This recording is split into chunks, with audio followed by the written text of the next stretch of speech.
Mourning Dress. Spanning from 1837 until 1901, the mark of Queen Victoria left a lasting impression on the formalities of society. Practices included, but were not limited to, perfumes, furniture styles, dishware, and clothing. And though mourning practices were not new, Queen Victoria left her indelible mark on these customs as well. During the 1800s and early 1900s, the rate of death in families was much higher than that of today. Accidents, illness, and even childbirth were large factors in the span of a person's life. Mortality rates, especially those of children, were high. In fact, many children were not given names until after they were a year old.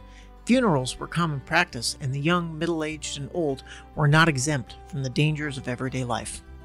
After a death occurred in the household, certain traditions, even some dating back hundreds of years, were practiced. All clocks in the home were stopped at the time of death. All mirrors were covered as well to prevent trapping the spirits. The bees would also be informed of the passing. This practice originated from the Celts, who believed that bees were the messengers to this world. When a child or husband died, mourning practices for the mothers or wives were very strict. A woman was to dress in full black clothing from head to foot. This included a full-length black dress with long sleeves and a high neckline. Black gloves and boots were required, and finally, a black veil was pinned into the hair and worn over the face. The dresses may have been lightly adorned with buttons or lace, but never enough to bring attention to the details that would promote vanity. The length of the mourning period depended on the relationship with the dead. For a child, mourning lasted for 1 year. A widow was expected to mourn for 2 full years, another tradition sparked by Queen Victoria's influence.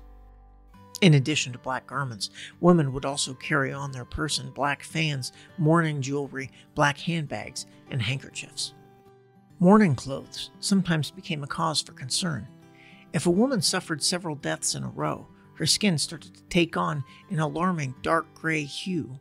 This was due to the fabric being worn so often and being produced with heavy dyes that began to color the skin. With the death of Queen Victoria, the practice of mourning clothes fell out of fashion. However, some traditions from this time remain as a part of funereal practices today, such as placing flowers on the graves.